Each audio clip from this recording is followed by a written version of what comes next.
How you doing, Internet? Ani here, and this is another episode of I Played a Thing, Dark Souls 2, Scholar of the First Sin. Joining us today will be Retainer Salad. Actually, when I was putting this outfit together, I noticed something awkward, which is that the retainer top, the retainer robe, does not actually have any matching bottom piece, and it doesn't really go well with anything. This is the only piece of retainer armor, and there's actually very little really light-colored stuff in the game that has really any sort of sync with it. So I just went with the penal skirt here just because it looked appropriately raggedy. Anywho, we don't have too much in the way of prelims today. We will just go ahead and get a level and maybe spend the rest on a life gem refill. And then we will go ahead and join our newly recovered Lois Knights in a trip into the old chaos. Bearer until...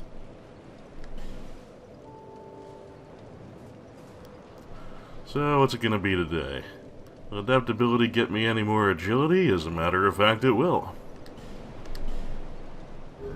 So we'll just go ahead and keep on pouring into that stat until the gains stop coming.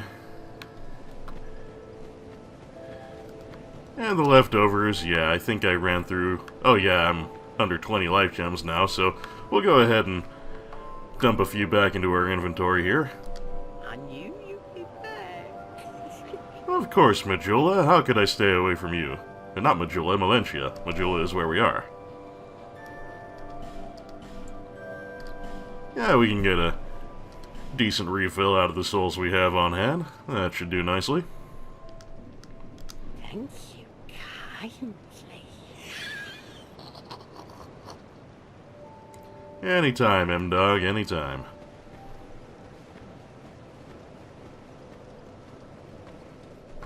So yeah, we are all ready to go with the end of the main path of Crown of the Ivory King. The last of the sunken, or the Lost Crowns trilogy. We can go right on back to the Grand Cathedral, where Alsana and the mouth of the old chaos await us. And this time, I'm not gonna worry about my self-imposed one summon per boss restriction. I'm gonna take as many folks as I can, because we are just gonna roll in with the biggest entourage I can come up with. We are gonna take 4 Lois Knights, and we are going to take as many summons as I can get my hands on. There will be at least 2 NPC summons available once I turn off my burned effigy here. Because yeah, the Crown of the Iron King, the one centered around Broom Tower, remains my favorite of the DLCs, but this one, as I've mentioned before, has the most spectacular finale, just a really nice set-piece sort of climax, so we're gonna go ahead with that. And we're just gonna make it a big old brawl with as many participants as we can possibly summon. Then we will turn off our effigy effect. Instant Sunbros. They're probably here for a farming reason that I will talk about a little later.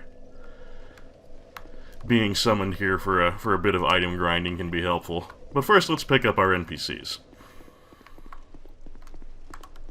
First of all, oh yeah, you know we're gonna take Lucatiel. It's good to see she's still kicking around. Maybe we can help her get some souls to keep her unhollowed for just a little bit longer. I believe there should be another NPC around here somewhere, but... Is this... Yeah, here we go. Twiggy Shy is the other NPC option you have here. Has a great bow and has... Can I see it? Yeah, there it is. Has that bell helmet. Well, let's see if I can find 2 of those Sunbros or other human players to bring along with me. Unpro, how appropriate.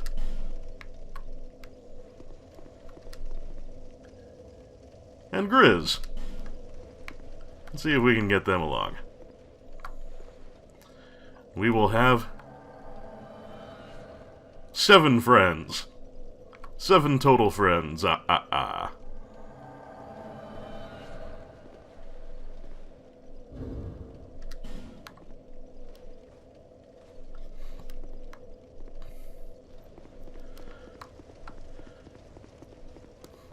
Alright, let's go see if we can rescue the Ivory King from the chaos that binds him.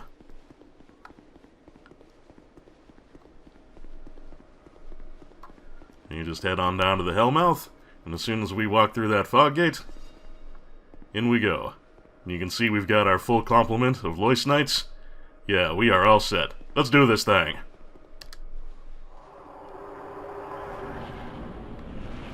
And now the fun begins.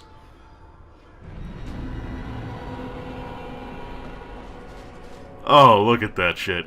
You see why I thought this was probably remnants of what was once Lost Izalith? Yeah. The lava, the roots. This totally looks like Izalith in the Demon Ruins. And the reason we wanted at least 3 Loist Knights coming into this area is these portals around the edge of the map, they spawn these burnt Loist Knights. There are 3 portals, and each Loist Knight can close a portal. If you have every portal constantly barfing enemies throughout the battle, you're gonna have a bad time. So you definitely want to have at least 3, so when the boss shows up, there will be no more. And these burned up Loist Knights, they are fairly tough. As you can see, they have a pretty good chunk of hit points, they have solid defense. Oh, and there goes one of our knights closing a portal. They just freeze them up like that. Also, the burnt Loist Knights, some of them do have pyro hands, and they can use pyromancy on you. So it's just a great big clusterfuck, especially if you don't have much help here. Oh, I'm getting greedy for hits here. Not sure if these guys are backstabbable, I honestly don't remember offhand. And you've noticed every now and then I pick up something called a Loist Soul. But we will talk about those when they become a little more relevant to us. This is not a good time to go looking at item descriptions.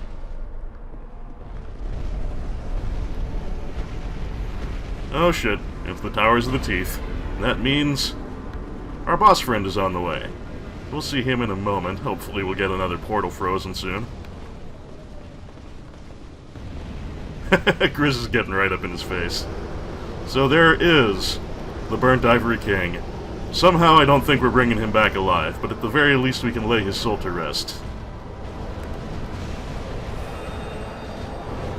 Oh, when the Loist Knight there raises his sword and goes all white and glowy, that means he's about to close a portal. They seem to sacrifice themselves to do so, which is right nice of them. Again, if you have all 3 portals still spewing out burnt Loist Knights while you're fighting with the Ivory King, that's kind of a bad situation and makes the fight infinitely harder. Oh! Watch that 4-hitter. But if you have at least 3 Loist Knights, that means all of the portals will eventually go away. And you'll be in pretty good shape. Oh, careful there, Unbro. And once he loses a certain amount of health, the Burnt Ivory King will buff his sword like so and start doing lots of magic damage. He will also gain a rather nasty grab, which Grizz has just been subjected to. Fortunately, he lived. All of our portals are now down. Also, there's one kind of fun quirk of this battle, which is that if the Ivory King is standing too close to a portal when it gets frozen, he can get caught in the ice and instantly killed. It's very hard to do on purpose, but it's pretty funny when it happens inadvertently. I was actually a little worried when he got near one of the portals, just as it was being frozen up, because I thought that might happen, and we wouldn't actually have a proper boss fight, but no, it seems okay. But yeah, if you don't actually have NPCs with you, and you have all 4 Loist Knights, the 4th one left over after all the portals are gone tends to die pretty quickly once the Iron King starts attacking him. And he didn't quite survive this time, but our buddy survived.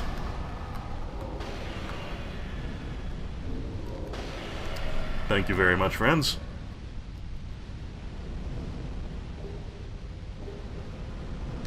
It was especially cool to bring along someone named Unpro.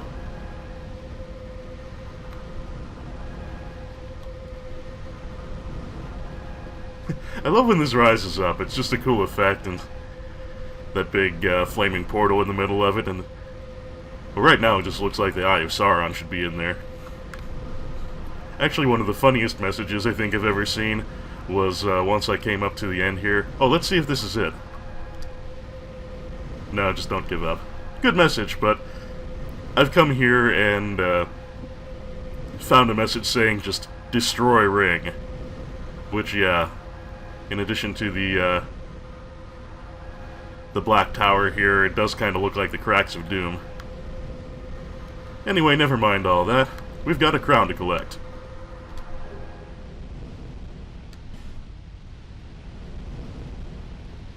As always, a faint heat lingers in the ancient crown. Of course, around here, I think a faint heat probably lingers in everything.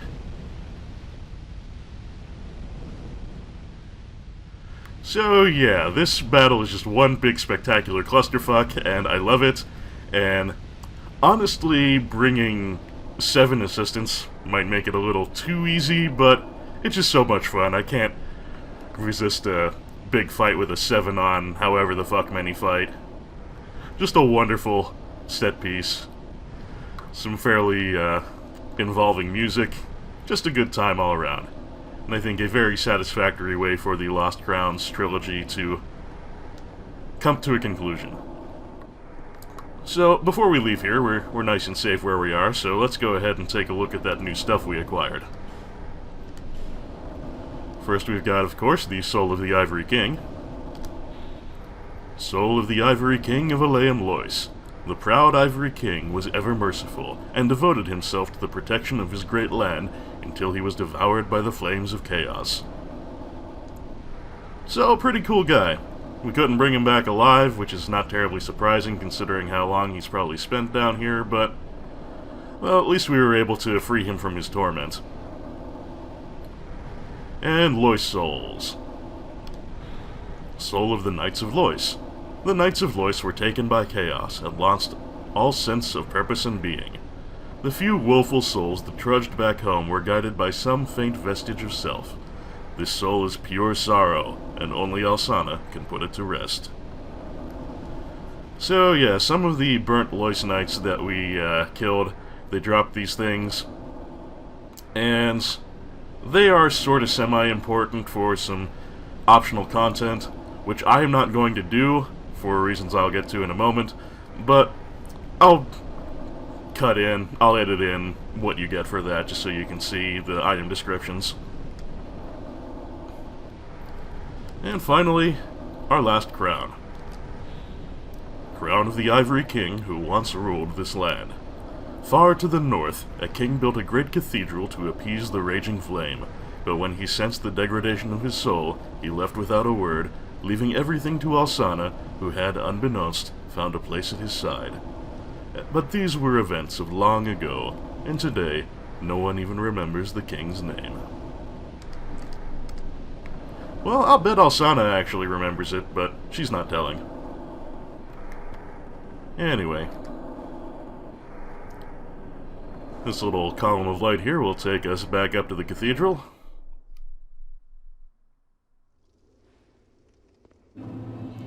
And we will be able to conclude our business with Alsana.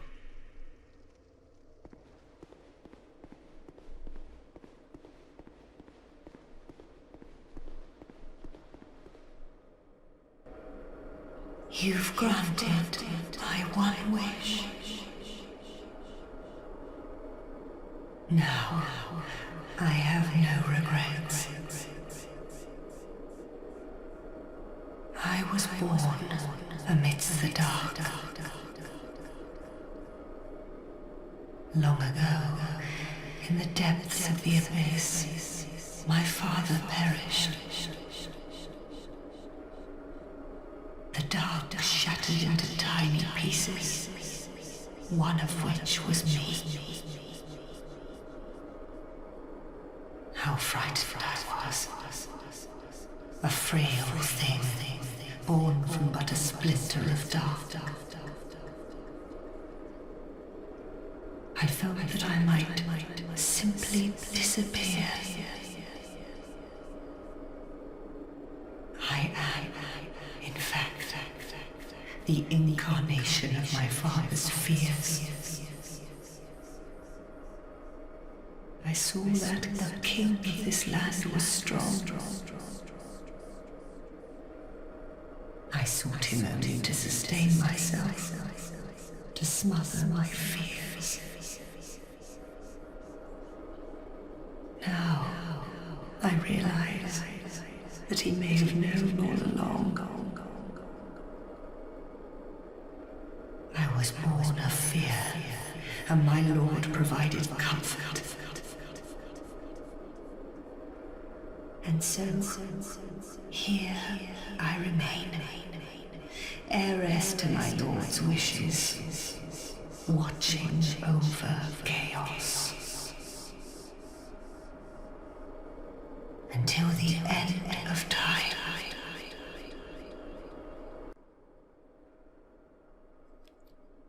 Well, we've got some notable information there. The first is, we of course knew that Alsana was one of the children of Dark, one of the daughters of Manus, but we've learned what she represented of her father. We've had Ilana the Squalid Queen, who embodied his wrath, and Nadalia, who embodied his solitude, and it appears that there was a lot of fear in Manus as well, and Alsana here was the embodiment of his fear. It's also interesting that she suspects the Ivory King knew what she was all along, but he stuck by her, which is nice. Also reminds me of what we've learned about King Vendrick and Nashandra, and he apparently knew exactly what she was, and, you know, it didn't turn him off to her. So they can be pretty compelling, it seems. But Nashandra is looking like a bit of a shit, whereas Alsana here, genuinely cool. Oh, also, before I forget to mention it, the effect of the Crown of the Ivory King is health regeneration. It just slowly restores your HP. Not as unique and exciting as the Iron King's Crown, but can be nice and handy as a passive effect just to kind of keep you topped up in the background. The knights of Aleum Lois were swallowed by the chaos, where their souls still remain. I pray for their deliverance. I think that's all she's gonna have to say. The knights, where they... Yeah. So, here is the part where things do get a little bit bullshit. As design decisions go, I kinda hate this next bit, and it's, well, as I've mentioned, I am more up on Dark Souls 2 than a lot of people. A lot of people consider it a really terrible game, which, I don't get at all. I think it's a wonderful game myself, and if it doesn't quite match up to Dark Souls 1, that's a really high bar to clear.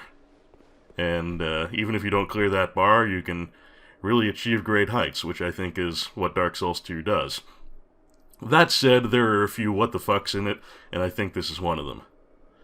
Now, you know, she's talking about those souls of the Lois Knights that are still trapped in the chaos, and it would be nice to go free them.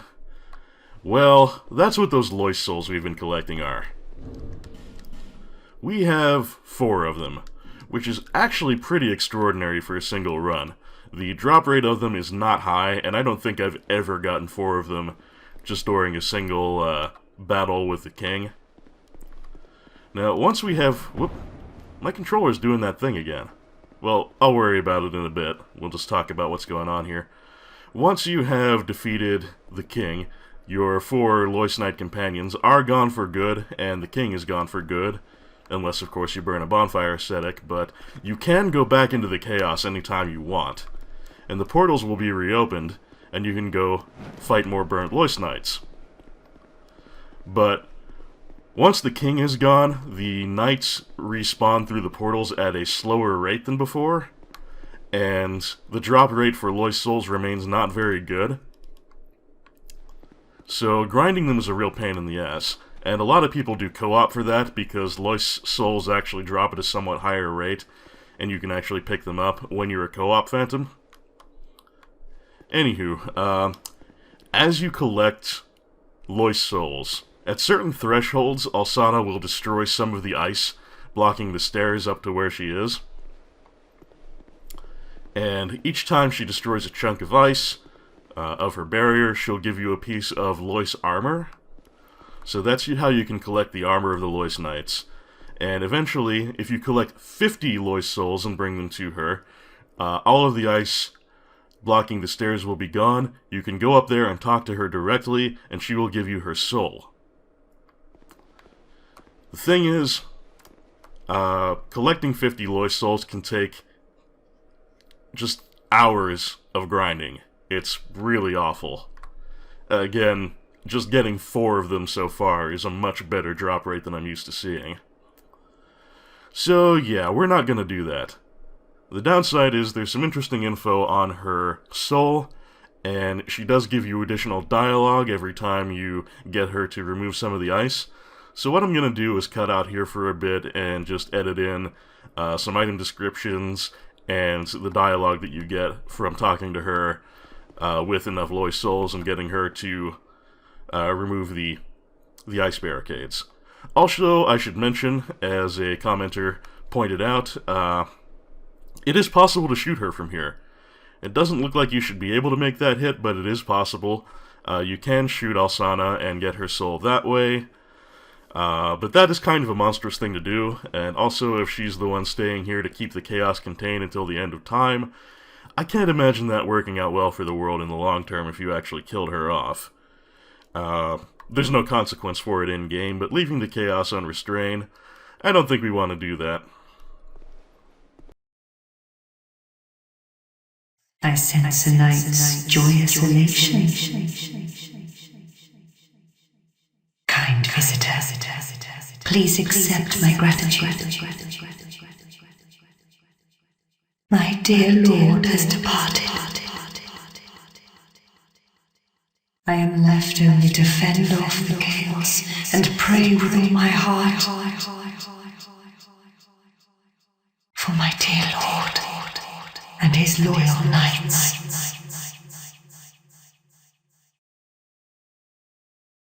I sense a night's joyous elation. Kind visitor, please accept my gratitude. The beings born from shards of dark. I am not the only one. Even dark seeks solace, and more so, souls. Magnificent souls, like your own. One day, you may encounter another being born of dark.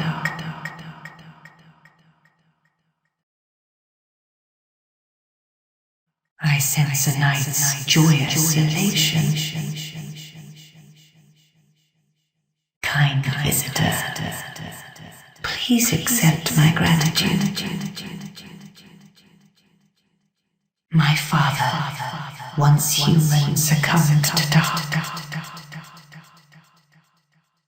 and later set in motion its raging advance. The dark wanders, guided by its thirst for souls. But perhaps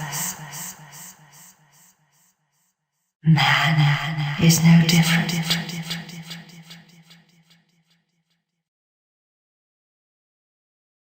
Kind visitor, I am not the only being born of dark. You will face hardship like no other. Take this. My sisters are as a thick dark, their lust for souls insatiable. May you find the will to resist their desires. Go on, kind visitor. May you reach your journey's end one day. And now for a few item descriptions. The Soul of Alsana, Silent Oracle. Is the Soul of Alsana Oracle of Eleam Lois, who prays in silent vigilance. This child of dark, in reverence of the apocalypse, devotes herself to a ritual in hopes of appeasing the raging flame.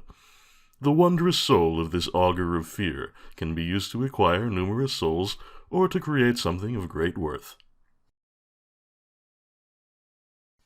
There is only one trade option for Alsana's soul, which can be taken to Ornifex in exchange for a curved sword titled simply Eleim Lois. This is a curved sword forged from the soul of Alsana.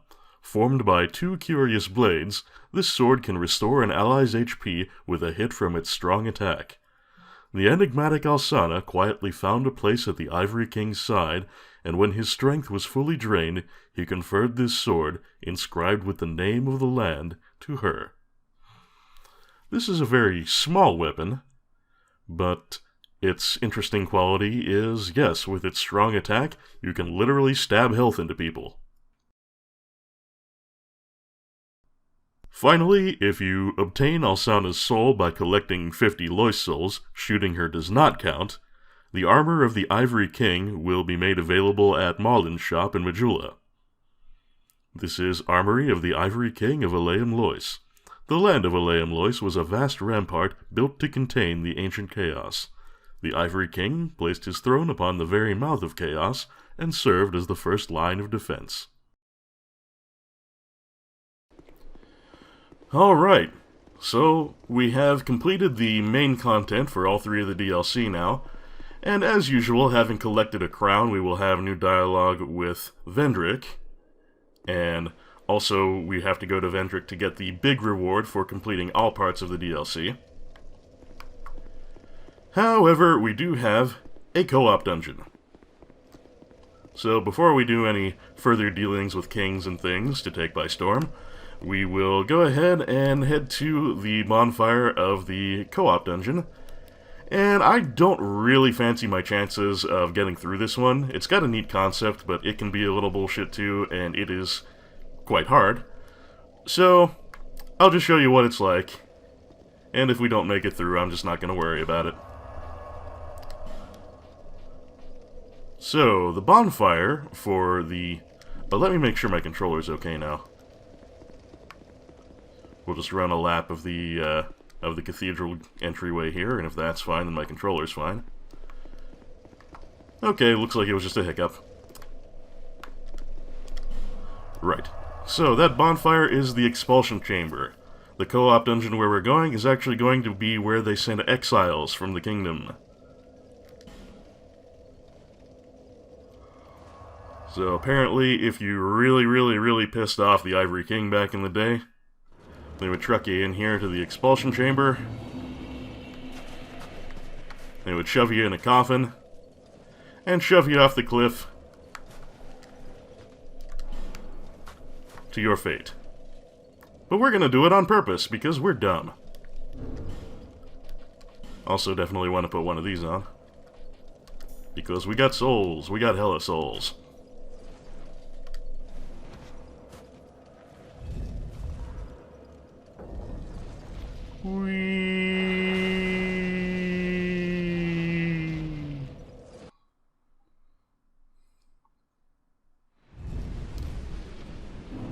Yeah, don't do crimes in Eleim Lois because they will send your ass to the frigid outskirts. Now the gimmick here is that there are periodic snowstorms. On sort of a regular timer, the snow will blow up and reduce your visibility to practically nothing, and periodically it will fade. And I'm just waiting for it to fade so I can see what I'm doing much better. First thing you want to do is turn around and go back to this stone circle here, because this is where co-op signs usually appear, and there should be, I believe, 2 NPCs here, one of which is right here in the stone circle, and here is the other one, I think? Yeah. So we can bring along Abbas Fiva. Heard you got a fever for the flavor. She was also available for the battle with Sin, but I took along Transcendent Eddie instead, because of course I did. So the other part of the gimmick here is that when you are not in shelter, and this stone circle counts as shelter, walking around in the blizzard will spawn ice horses. And the ice horses are really dangerous, so you want to spend as little time out in the blizzard as you can, because otherwise, as it stands, we'll have to spawn a few horses at least. Oh, Manhunter and O'Hara, too. She is going to be an addition to Scholar. I'm pretty sure she was not here in the regular game. And I don't think I actually noticed that on my test run. But yeah, and the other option, of course, being Vengarl. It says Head of Vengarl, but he does have a body, so sadly we cannot bring along a disembodied head with us. I know, that would be awesome. But yeah, as I was saying, you really want to avoid running around in the blizzard outside of shelter, because we're going to have to spawn a few of the horses. It's just required to get through the level, because you can't go everywhere in the clear. But you can really get totally overwhelmed and just inundated with ice horses if you just go running through the blizzards willy-nilly. That's bad. You're gonna have a very bad time. This is another situation where you can't really have too much help. So I'm bringing Vengarl, I'm bringing O'Hara, and I'm bringing Fiva. Again, they're not going to be much of a gank squad, as is usual for NPCs, but they are going to provide some distraction for enemies, and that's the important thing.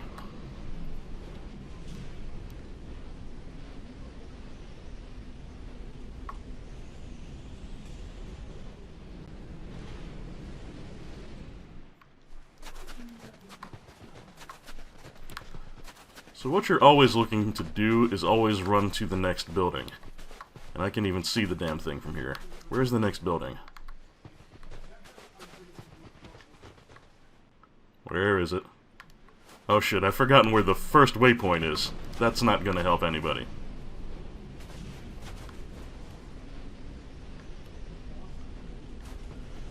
Well, one nice thing is, around here where the coffins land, this is another place that's considered shelter, where we're not going to have horses spawning at us. So that's a start.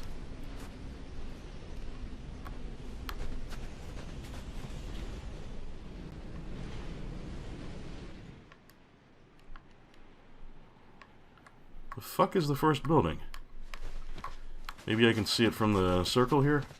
Oh, maybe that's it in the distance there. I'm not entirely sure. It's been a while since I've done this part, so I'm really kind of disoriented. Yeah, that looks like a structure over there.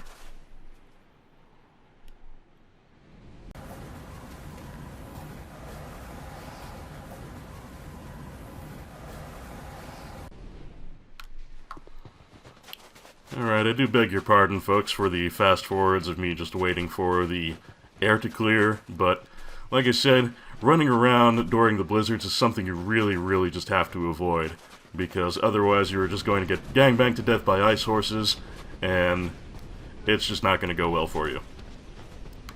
But this first building is a piece of cake. You can get to it from the stone circle without any horse spawning, because it's just close enough that you have that few extra seconds to do so.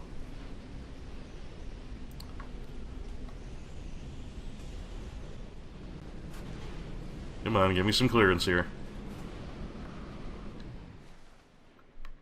Where's the next target? Not entirely sure. Ah, over there. Okay, to the left. We'll wait one more cycle and then we'll make a break for it.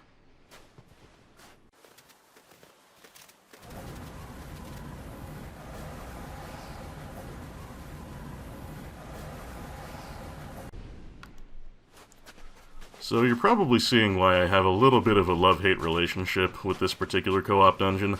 It's a cool, creative concept, and it's visually striking, but you do spend an awful lot of time just standing around with your thumb up your ass waiting for the air to clear. And we're about to get horsed at. We're gonna have at least one on us, because you were always gonna have at least one on you. Oh, you heard that sound? I think that was one of them spawning. Don't know where it is right now, but we'll see it soon enough. I'm just gonna let my friends deal with it like the good friend I am. And hopefully we'll be able to see a little bit soon. Oh yes, they can fly around and shoot lightning, because of course they can. Let's take this opportunity to get the rest of the way to the building so no more of them spawn on us if the weather changes again. Our friends will come along, or they'll get killed, one way or the other.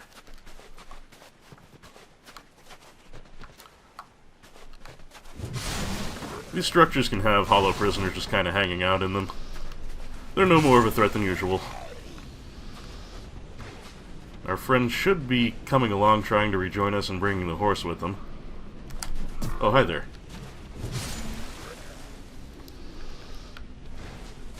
And I become very relieved that I did remember to bring warmth along, because healing your friends is a good thing to be able to do around here. So, there's Fiva. Where are the rest? Are they out there trying to tangle with the horse? Oh, there's the horse, and there's Manhunter O'Hara, just sort of kiting it over this way. Which is fine, we want to fight it in here so that no more of its friends come to play.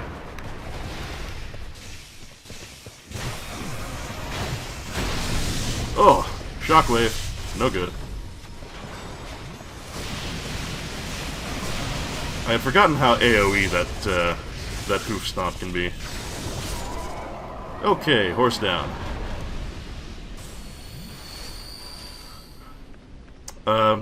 Abbess, Fiva, and O'Hara will heal themselves. I don't believe Vengarl will.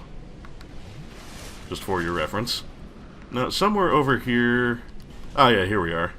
Somewhere over here there is a hot tub. It's not pointless. I think we have a goodly supply of lockstones. Yeah, we've got 7, that's plenty. You can use one here. Turn on the jacuzzi.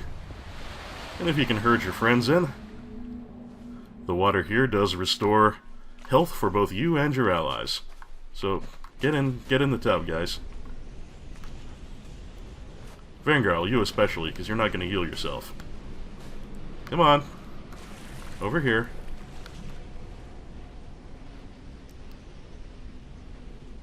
Alright, Vanguard is not feeling cooperative. We will just warmth him later if we need to. He's got enough HP for the moment.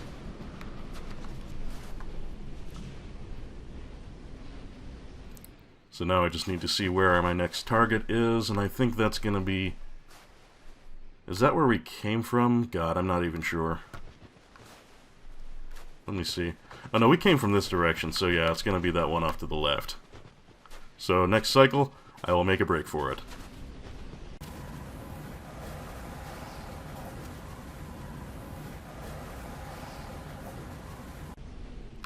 And run for it. Run for the hills. You can see we've got hollows out in the wastes. We've also got some humanoid enemies. I think there are some ice golems and some NPC type enemies, none of which you want to tangle with if you don't have to, so yeah, just keep going straight for your ruins. Just don't vary your path, be safe, and you'll be cool. You'll be cool about fire safety. Oh, horse. No time for you, sir. I got places to go. Once again, we will keep our phantoms holding the line while we make our way here. There is a rampart golem in here, but we've dealt with them before. I'm just going to see if I can get him to come out for the backstab before the horse comes along. Thanks for that, Vanguard.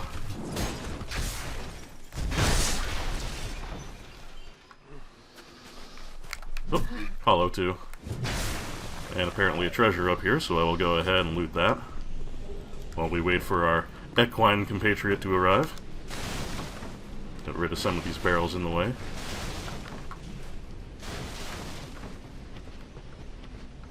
Oh man, O'Hara's taking a little bit of a beating out there.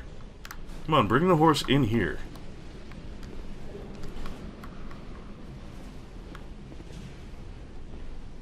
In here, ladies. Oh, O'Hara, don't go dying. You don't need that. Where's the horse? Man, O'Hara's just getting reamed. Where the hell is she?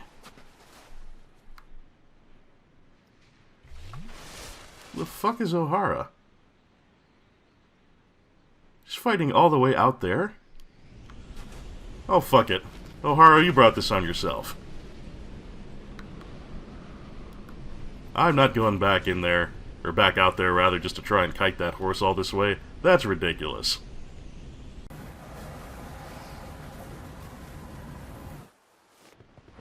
I know, it's horribly mercenary of me to abandon my friend out in the frozen wastes to inevitable horse death, but you know what? Better phantom death than me death. That's not even real death. Alright. Now that Now that O'Hara is gone, is the horse going to come try and find me? I don't know if it's like lost out there without a target or what the situation is, but... well, if it comes after me, it comes after me.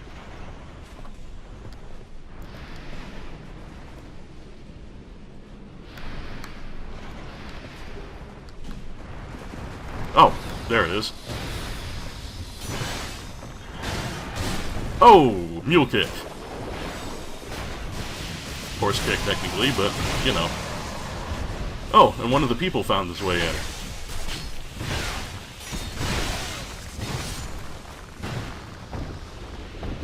Looked like he was wearing Benhart's equipment, so maybe that was someone from Jugo? Anyway, Vengeral's still in reasonably decent shape, so we will leave him unhealed for the time being.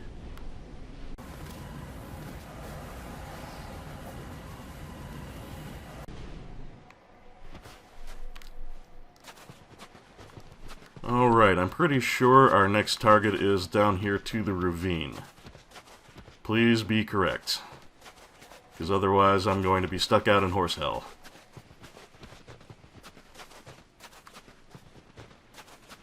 Oh, am I going to make it without even spawning one? That would be awesome. Yeah, because I think the ravine here is considered shelter and will not spawn horses while you're down here. So, nice. Is that a couple of chests up there? I think those might be treasure chests, but you know what? If they are, I don't even care.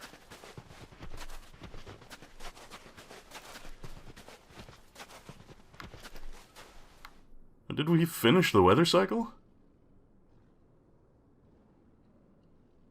Yeah, I think we might have. I guess when you get this far, it stops blizzarding, which I didn't actually realize. So yeah, at this point we should have a fog gate ahead. Yes, we do. Oh, and you can hear some roaring there. Now, I mentioned the bosses after the gank squad were palette swaps, so you can guess what we're going to be dealing with here. Well, I heal these folks up. Something else I should mention is that it's a misconception that seems to be fairly common that the horses are infinite spawns. Like, they will just keep coming forever for as long as you're in the frigid outskirts. This is not the case. You can eventually exhaust the spawns of horses, but you don't want to fight that many of them. I assure you, you don't. Alright, this is probably going to take a little while to refill all of Vangarl's HP, so we will go for another fast forward. Okay, Vangarl is not perfectly topped up, but he's in good enough shape, I suppose. I was kind of hoping that while I was hanging around here, that someone would drop a summon sign so I could get a little human help here, but it does not seem to be in the cards, and I guess that's alright. Okay, equipment is all what it should be. This is going to be a pretty rough fight, as the... well, I would say it's harder than the reskin Smelter Demon, but easier than the Gank Squad, so we'll see how it goes.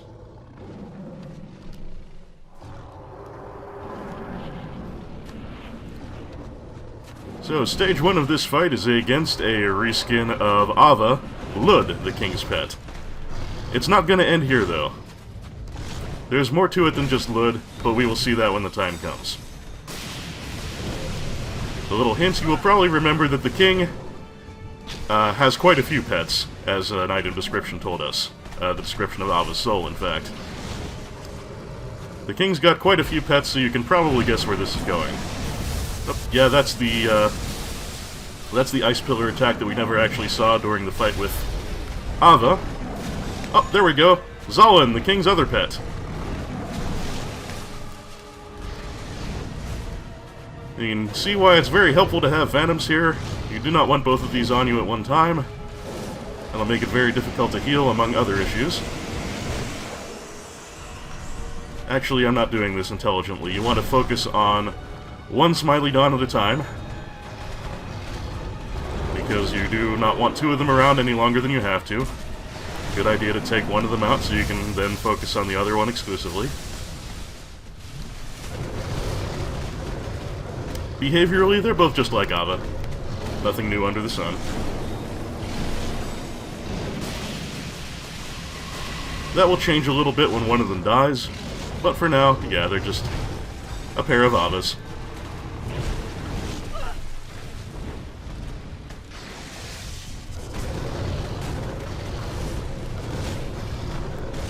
Yeah, I'm definitely not playing this very intelligently, because one thing you want to do is keep them both within sight at any given time, and I am just not doing that.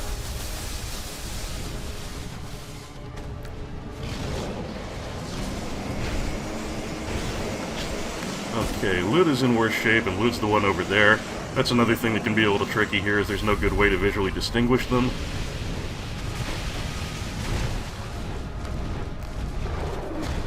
Oh, where are you at? Okay, there you are. Yeah, you don't want one of them creeping up behind you. That's quite dangerous, as you would expect. Fiva keeps healing herself, but I think she's gonna lose the race. Oh, shit, I might lose the race. That's gonna be the ice pillars, so I should have a moment to heal here. Estus is running low. Yeah, I don't think this one's gonna get resolved in my favor, but we'll give it our best shot. I've been very unfocused here. The damage is spread out all over the place, and that's not good at all. Is that it for Fiva? Not quite.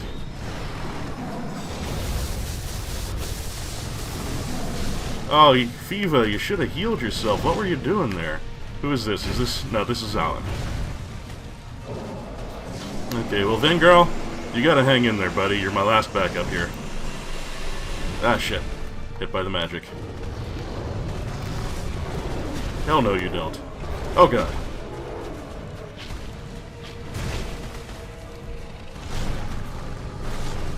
Almost got my guard broke there. Let's get some of that stamina back. I do like their glowing eye. It's pretty cool looking.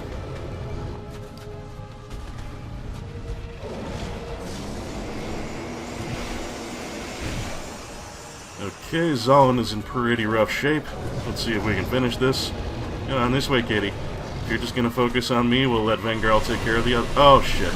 They're both coming at me. They're both coming at me, bro. Oh! Ah, shit.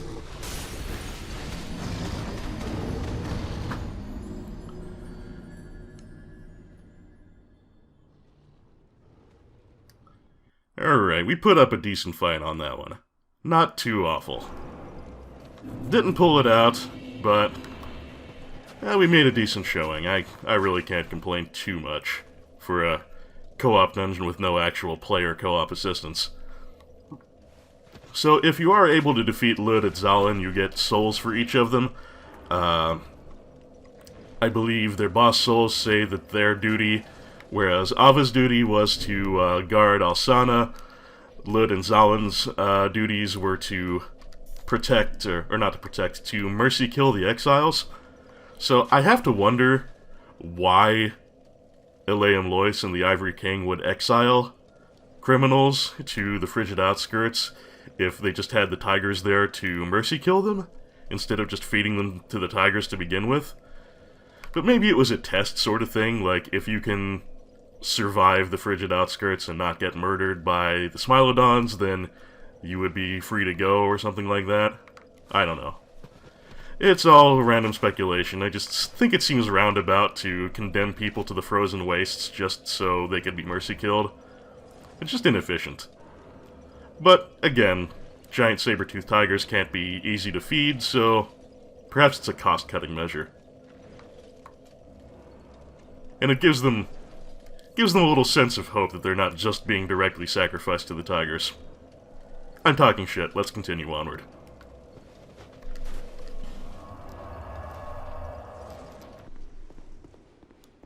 And here we are again. And before we go into the memory and talk to V-Dog one more time, I should finish my earlier thought. I mentioned that during the Lud and Zalin fight, the fight changes a little when you defeat one of them. Well, we never actually made that happen, because I spread the damage out too much. But what does happen is the surviving one powers up and gains health regeneration. So, say what you will about Lud and Zalin, they were clearly very attached to each other. Alright then, let us go into the memory of the king and bring the Lost Crowns DLC trilogy to a conclusion.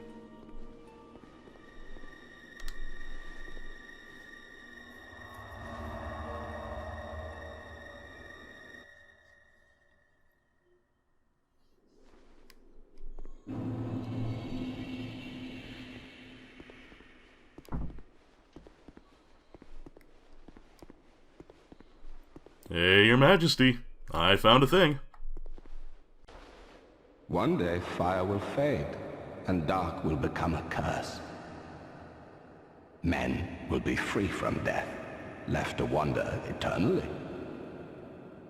Dark will again be ours, and in our true shape, we can bury the false legends of yore. Only, is this our only choice? Seeker of fire, coveter of the throne. Seek strength.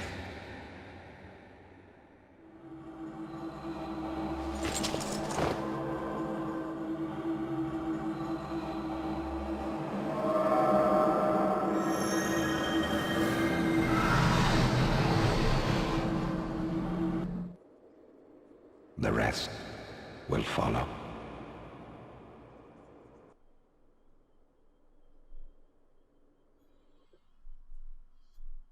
And so, once we've had that particular conversation, we are automatically kicked out of the memory and back into the real world. Heat radiates from the ancient crowns. A couple of noteworthy things there. Seek strength, the rest will follow. Apparently, Vendrick just thinks if we want to truly solve our problem, we just need to get enough power and just keep developing our soul. But that cutscene in which Salad raised up the glowing crown, that is the final reward for completing everything in the DLC. In order to get that, you have to have killed Vendrick in the Undead Crypt. You have to have obtained his crown. And you have to have collected also the 3 Lost Crowns. Once you have done all that, you get that cutscene, and you receive what is referred to as Vendrick's Blessing. And Vendrick's Blessing has a very, very interesting effect. In order to show you what that effect is, we are gonna take off our Ring of Soul Protection. We are going to put on a crown. Once you've received the blessing, any crown will do, any of the 4. It can be the Crown of the Sunken King, the Old Iron King, the Ivory King, or it can be Vendrick's own crown. That will also suffice. So now that we are de-ringed and we are crowned, might as well jump.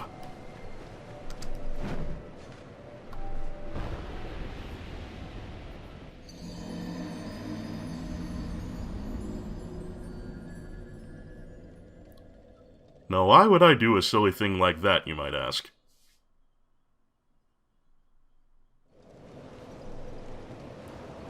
Well, that's to show you this. A death did occur. We didn't have a ring shatter. We did drop our soul pile on the ground. But the notable thing is what didn't happen. Can you tell?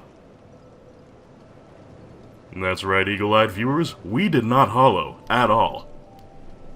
We've still got all our max HP, we are still quite human. Everything's groovy. So, very, very interesting things here. First of all is that we have not found a cure for our curse per se.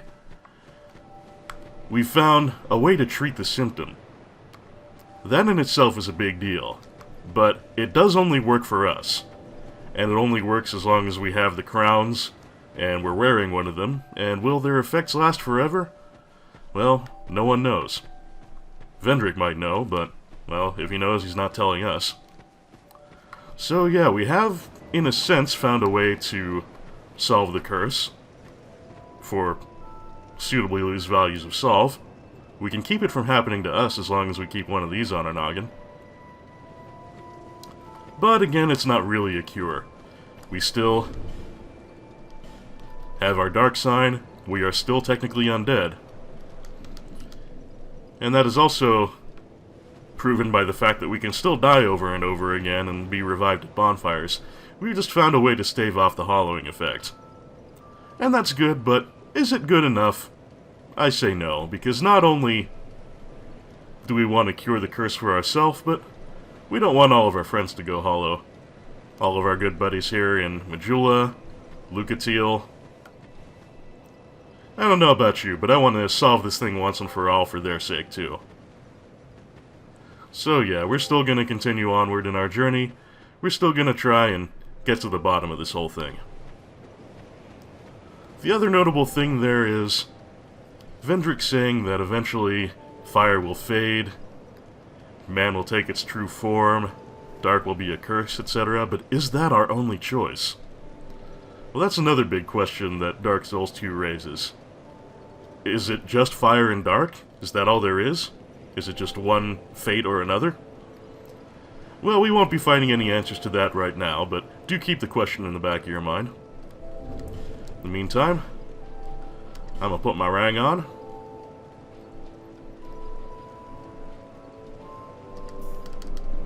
And we're gonna go take some boss souls down to our buddy Ornifex.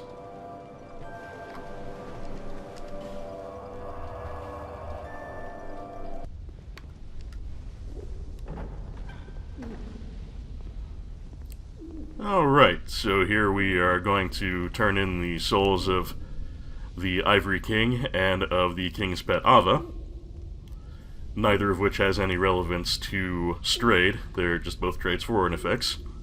And I think there's only one option for each of them. Hello there. What can I do for you?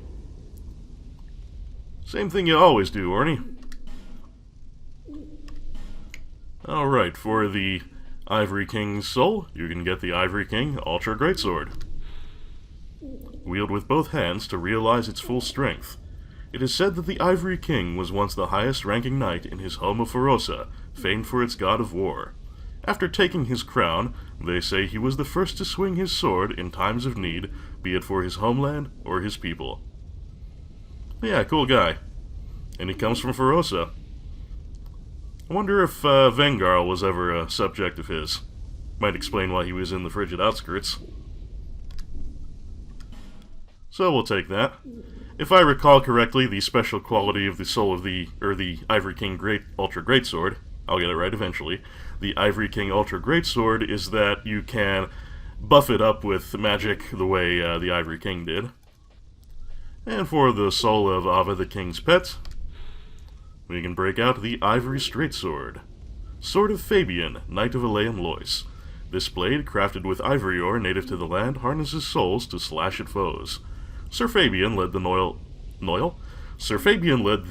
Knights of Aleum Lois straight into the depths of chaos to exterminate the terrible things that dwelled there, but not one of the selfless knights returned.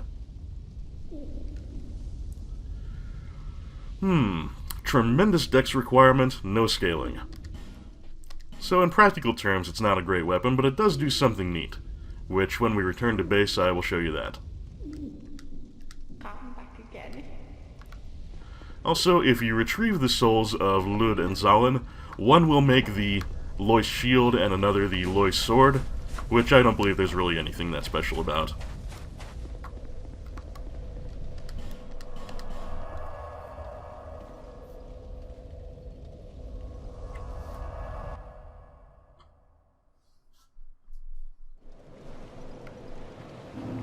So before we pack it in, let's take a quick look at that Lois Straightsword. I'm not sure if I can really use it properly, or even really show it properly, I mean, but I'll give it a try. You'll notice first of all that its weight is really minimal. It drops us under 50% equip burden, and it only weighs 0.5 unit. And look at how tiny! It is a straight sword, but it appears to be the size of a dagger, and if I recall correctly, it actually has a backstab damage bonus like a dagger. But if this works properly, Oh, no, it doesn't work properly. Okay, I guess you actually have to fulfill the stat requirement in order to actually make it do what it normally does. Well, if you're able to use the straight sword here properly, it will have a big extending sort of glowing blade coming out of it. It's pretty much a lightsaber. So, it kind of sucks that we had to kill Ava, but on the bright side, Ava's soul gets to live on in a lightsaber, and that's not a bad way to spend your afterlife. And with that pleasant thought, I think we shall call it a day. Now that we're done with the DLC, there's really not a whole lot left to do. We've got one more optional stretch, that being the Dark Chasm of Old for the Pilgrims of Dark Covenant, and once we get that squared away, then it's gonna be time to do the endgame. So as always, folks, thank you for coming with me thus far, and I hope to see you again very soon when we delve into the Dark Chasm of Old. Until then, have a very good day, and take care of you. Today's exciting conclusion to the Lost Crowns trilogy has been brought to you through the generous support of Justin Carpenter, Nolden, Zangamarth, Charlie Dunst, Anonymous Benefactor, John Madigan, Johnny Millennium, Sanguine Games, Misha Van Doren, Craig Patterson, Frank Grizzy, Tim J., Lolo De Puzzlo, Joshua C. Ritchie, Jared C. Rice, Darren Chow, Sonic Rose, EX Potepkin, Alicia Goranson, Argyle Jelly, Mechasaurus, DG Jono, Doug Russell, August Fortnight, and the rest of our valued patrons. As always, thank you all for your comments, subscribes, and watches. Always a pleasure, folks, and I'll see you again real soon.